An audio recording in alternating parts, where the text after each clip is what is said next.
This conference will now be recorded. So the pathophysiology includes the antigen of the present in the RBC of the donor reacts with the recipient antibodies which are located in the serum. So both these in cross matching, we should prior look for any clumps formation because of cross reaction between the antigen and antibody.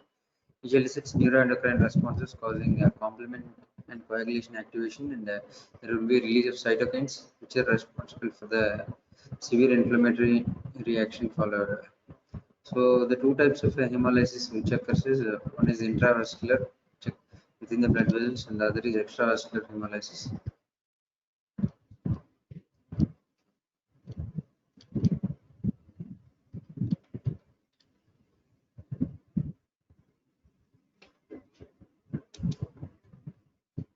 So the intravascular hemolysis which occurs within the blood vessels, this RBC lysis release when RBC products and intracellular enzyme activation, which results in as it is intravascular, it mixes with the blood, which results the degraded hemoglobin mixes with the blood, and it results in hemoglobinemia and gets excreted in the urine as hemoglobinuria. So the hemoglobin haptoglobin complex, which acts on the kidney and it causes hemoglobinuria. So it may later present as hemosiderin in urine. This complex is catabolized by the reticular endothelial cells to bilirubin in liver, and which is excreted as fecal urobilinogen, just like a recycling of heme. So this hemoglobin haptoglobin complex can cause damage to the glomerulus cortex and tubular kidneys, which can cause tubular necrosis and all. So in liver also it can damage the hepatic portals or the hepatocytes. So the extravascular hemolysis is characterized by the formation of antigen antibody complex.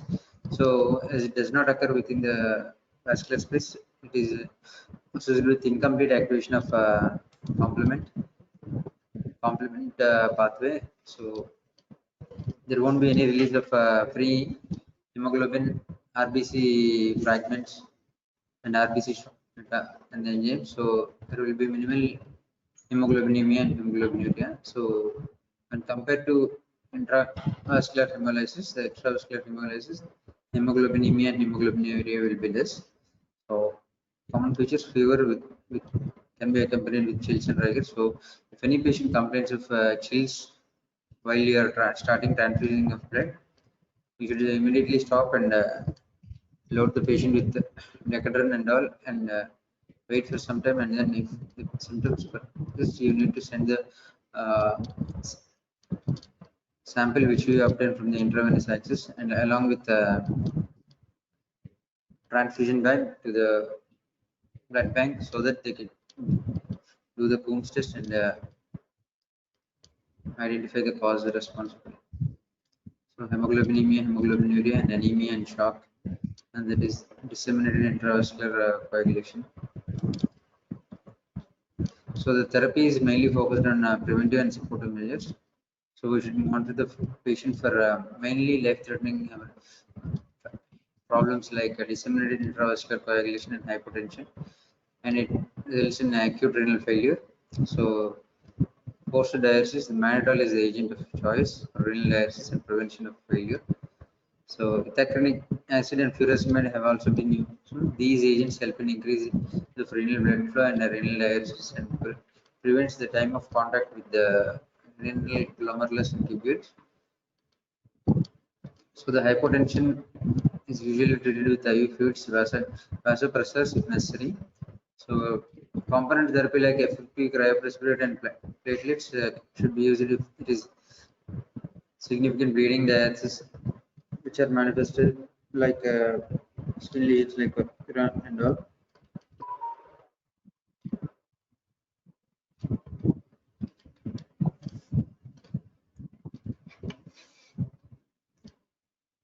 So the extravascular hemolytic transfusion reaction generally doesn't require therapeutic intervention because the free hemoglobin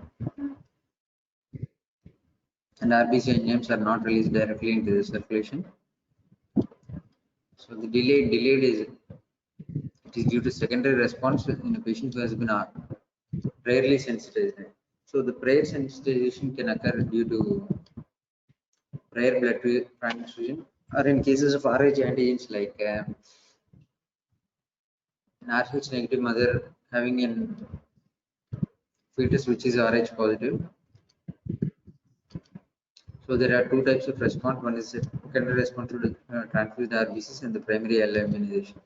So the delayed hemolytic transfusion reaction because of secondary response, it takes about 3 to 7 days for enough antibody to be produced to cause the clinical signs and symptoms. So both the types, both these types are due to extravascular hemolysis. Patient antibody attached to the foreign donor, causing sensitization of RBCs, which are moved by reticular endothelial system. So the clinical features, there will be unexpected or sudden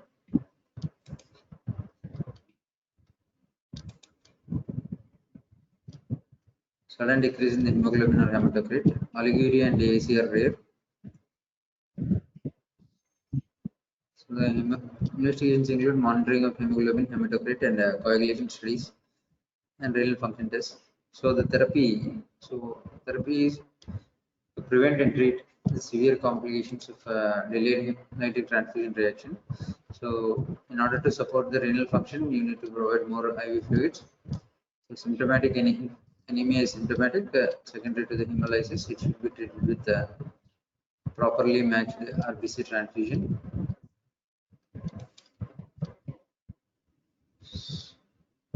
So all the previous components which have antigens are because of RBC transfusion. Now we will look at WBCs present in the blood responsible for various reactions. One is first most common is a febrile reaction. The recipient antibody which reacts with donor antigen and stimulates the pyrogens. So the most important is transfusion related acute lung injury. So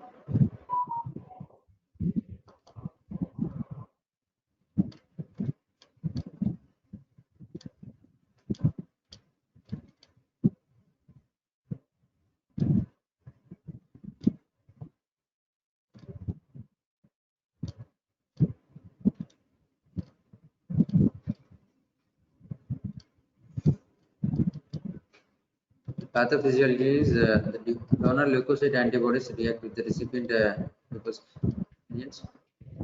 This reaction provides the stimulus for the activation of the complement pathway. So the tissue basophils and platelets they release histamine and serotonin. These result in clumping of blood cells leading to leukocyte emboli aggregation in the lung capillary bed. So this lung capillary bed aggregation leads to transfusion-related acute lung injury.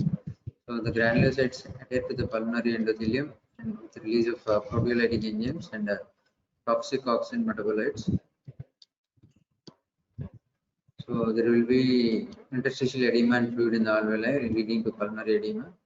So the mechanisms put anti-leukocyte antibodies in donor or patient asthma. These could initiate the complement pathway, and which can mediate pulmonary capillary endothelial injury.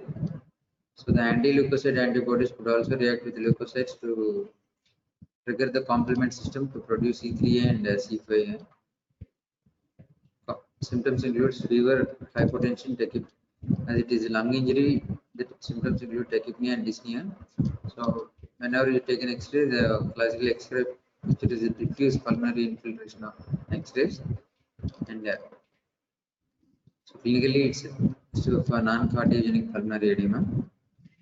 So serum from both the donor and the patient should be tested for anti-leukocyte antibodies.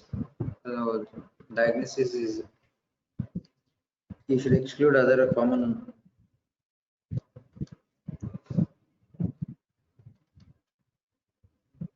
conditions causing these kind of manifestations, and you should rule out those. And upon exclusion, you can arrive at the diagnosis of trial. So if these symptoms, if they occur during transfusion, you should immediately discontinue the transfusion and should not be restarted. So patient adequate respiratory and hemodynamic support should be initiated. The cross-matched sample along with the blood packet should be returned to the blood bank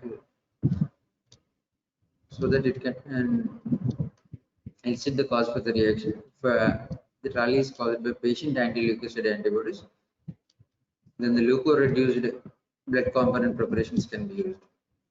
If it is caused by donor leukocyte antibodies, then there is no special blood component preparations appear to be indicated in the patient.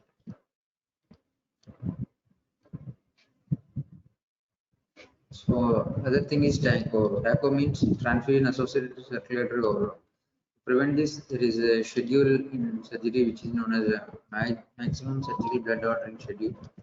So it's an arterial transfusion. That means you are overly transfusing the patient in excess of the normal requirement. So at-risk population are the children and the elderly patient and patients with chronic normovolemic anemia and cardiac disease. So you are overloading the patient circulation. So the clinical features include dyspnea, coughing, cyanosis, orthopnea, chest discomfort, headache, and all. So the therapy is circulatory overload should be reduced. So there should be rapid reduction in the hypervolemia, and along with it, support for the vital organs like respiratory and cardiac support. So oxygen therapy and to reduce the circulatory overload, IV diuretics may be required. So usual rate of transfusion 200 ml per hour. If at-risk population like children and elderly patient or the patient with known cardiac disease, you should transfuse the patient with 100 ml per hour or less. One is to take a comparison between the transfusion-related acute lung injury and transfusion overload. So in case of TRALI, the blood pressure will be low to normal. As the circulatory system is overload, it is normal to high. Body temperature is normal to elevated, and in TACO it's normal. So TRALI there will be pulmonary infiltration. Whereas in case of TACO, because of circulatory overload, the vascular congestion will be seen and pleural effusion. So brain natriuretic peptide and pulmonary artery pressure both are low in case of TRALI, whereas in case of TACO they both are high. Ejection fraction is a normal function because of circulatory overload. Ejection fraction will be abnormal. So response to diuretic as it is circulatory overload is the pathogenesis for TACO. Diuretics which reduce circulatory overload cause improved prognosis in case of TACO, whereas in case of TRALI it is inconsistent. The edema fluid in TRALI will be transudate, whereas in case of TACO it's exudate.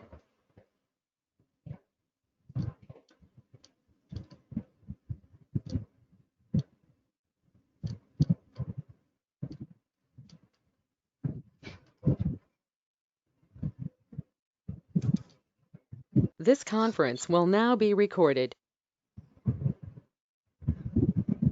So another rare complications include the transfusion-associated graft versus host disease. Just like in solid organ transplantation, there will be graft versus host disease. So it would be a complement of blood component therapy or bone marrow transplantation. The at-risk population includes a patient experiencing lymphopenia or bone marrow suppression. So the fetuses which receive intrauterine transfusions and the new ones receiving exchange transfusions. So congenital immunodeficiency syndromes and hematologic and oncologic disorders. So the pathophysiology is the donor lymphocytes recognize the HLA antigens as foreign, which is graft versus host disease. So the lymphocytes of the donor recognize the host HLA antigens and they create an immune response.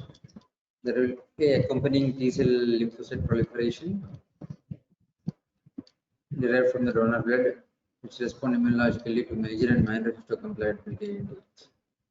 So it appears roughly 3 to 30 days after transfusion. Death can occur 3 to 4 days post transfusion. In future is fever, diarrhea, and erythematous cutaneous eruption, which progress to erythroderma, and there will be desquamation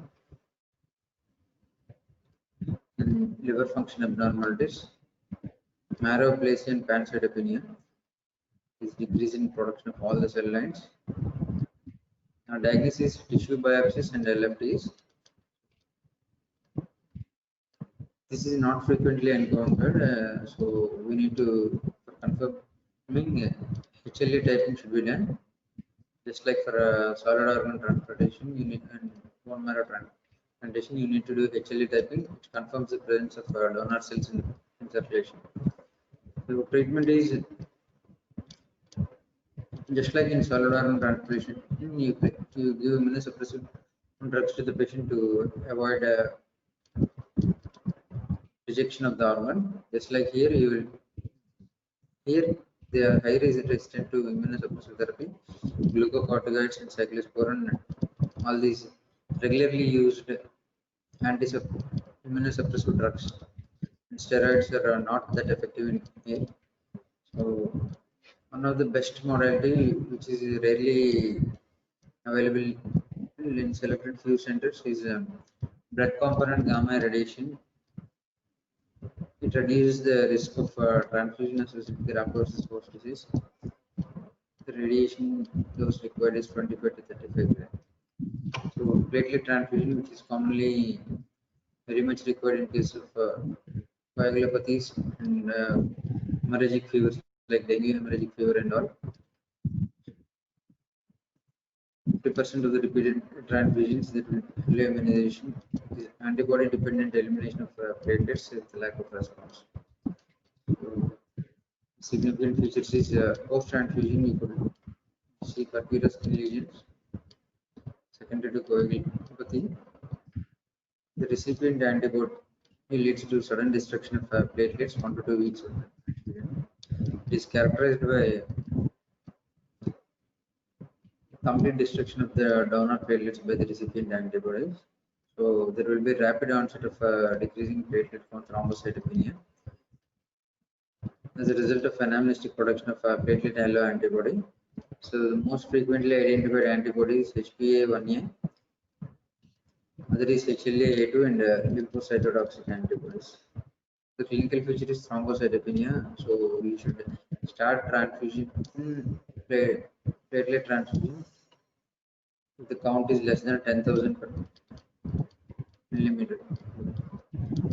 So hematuria, melena, and bleeding from various orifices. Secondary to coagulopathy and thrombocytopenia. So the treatment includes IV immunoglobulin, plasmapheresis, and exchange transfusion. Intravenous IgG is given, and plasmapheresis exchange of the plasma.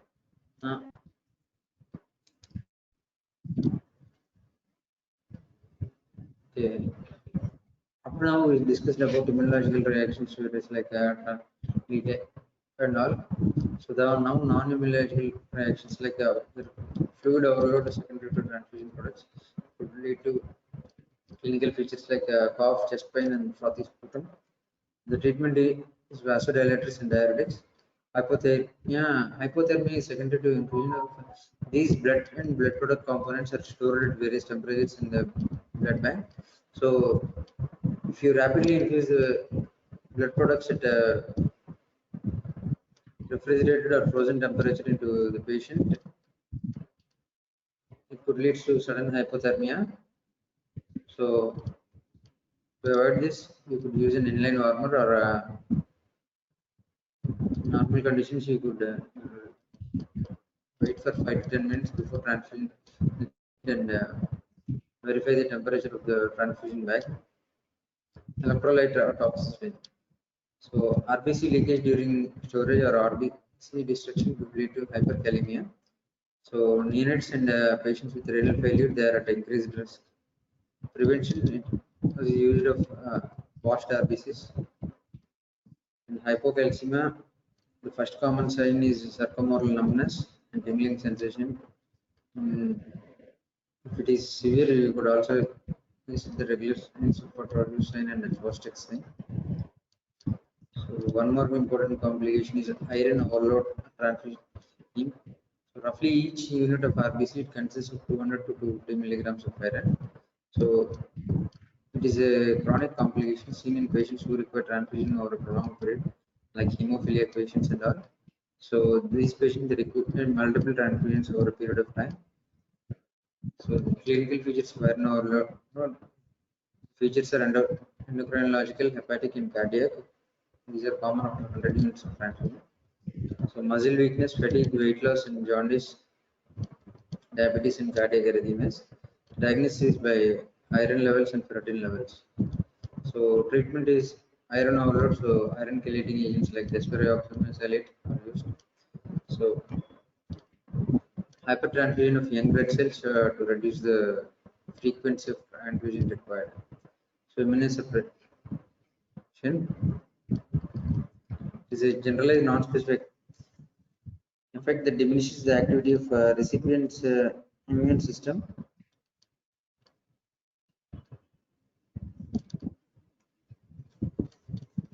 Infectious complications.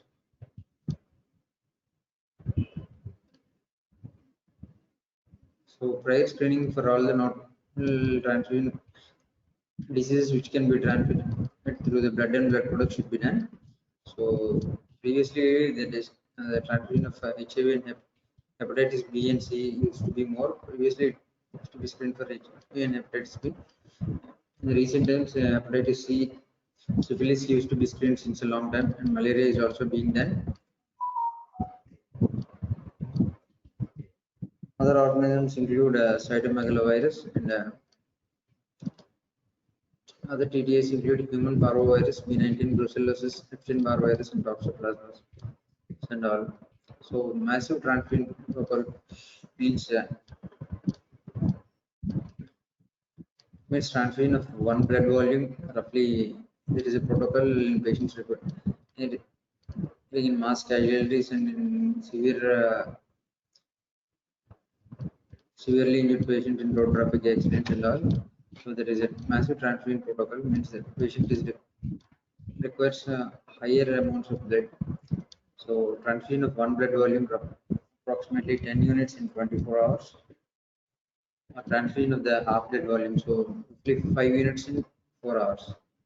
So either of these contribute to the definition for a massive transfusion protocol. So the indications include severe trauma and patients.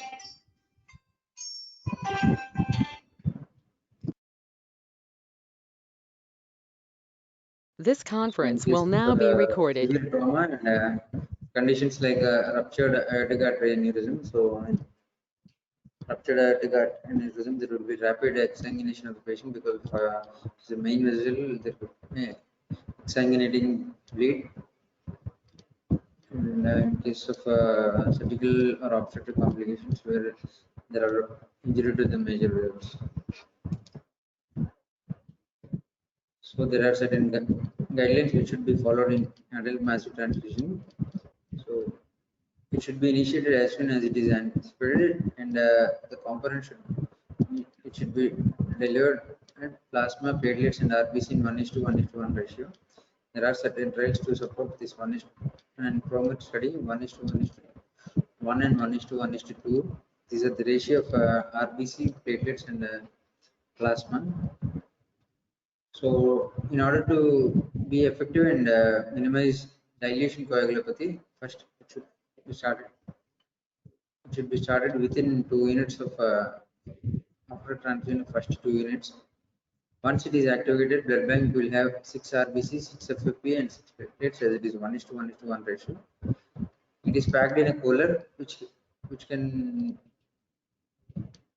which makes it available for rapid transfusion. Once it is initiated, massive transfusion will continue until stopped by attending physician.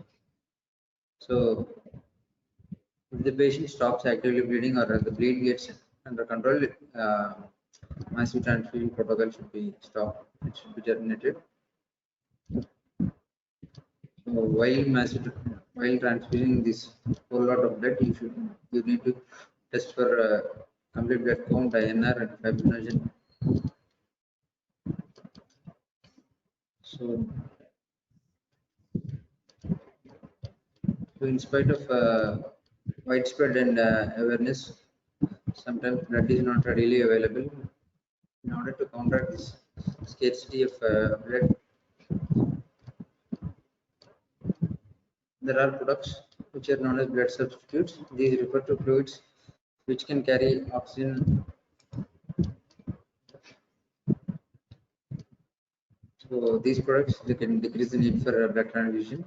So one is preoperative autologous donation, intraoperative blood and reinfusion, and isovolemic hemodilutions.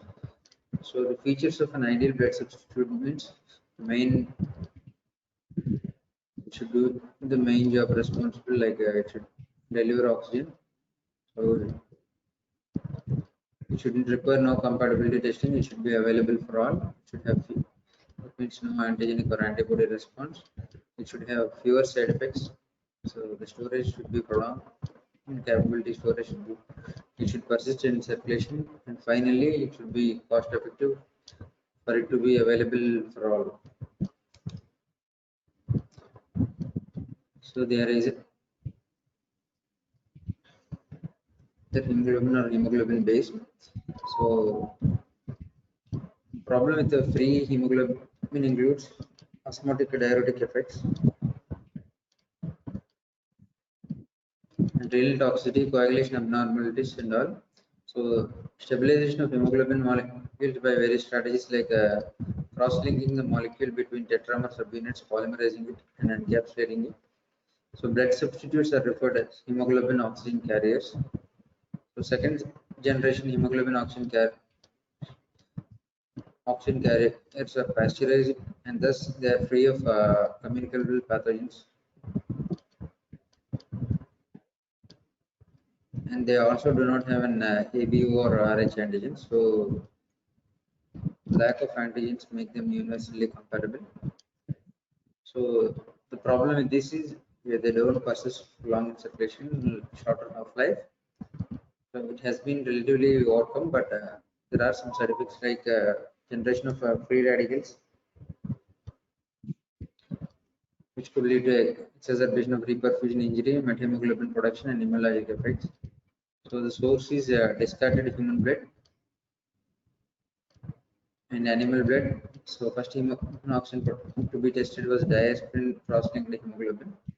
Polymerization is thought to be better than the tetramerization. So the trade names Hemopure and Biopure Corporation. So you need to remember this one point. Most promising hemoglobin-based products is polycom. Cholesterol history.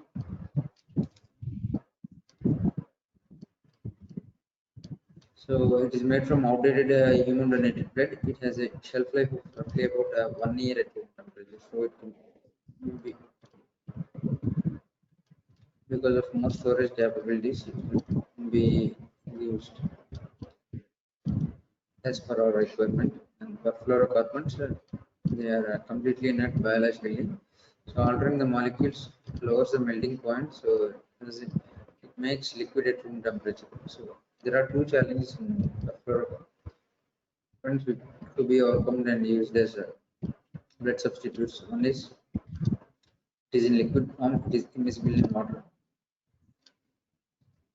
Unlike hemoglobin, oxygen that is dissolved in perfluorocarbons has a linear relationship to the concentration of oxygen. To remember your oxyhemoglobin dissociation curve.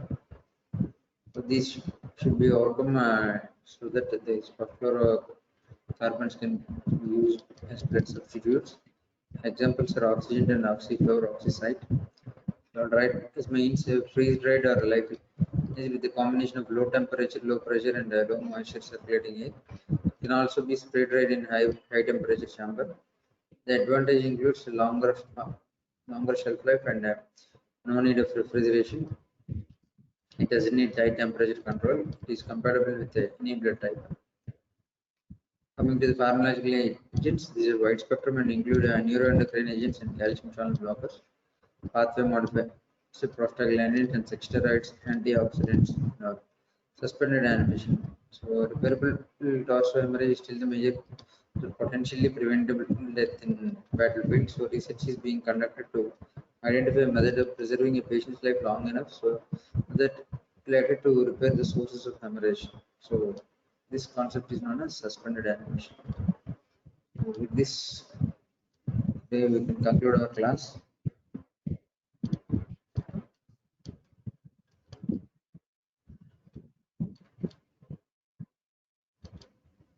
Are you having any doubts regarding components or blood transfusion?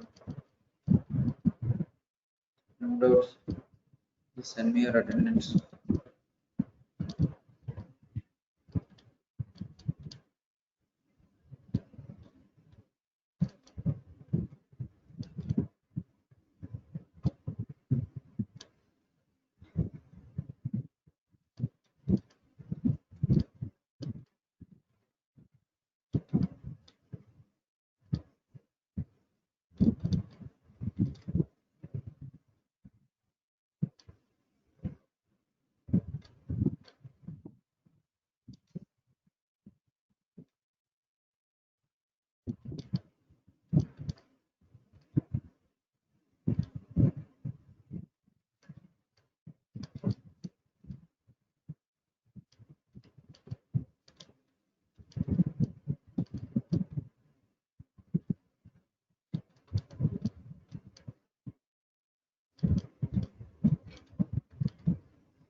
Projector అడిగా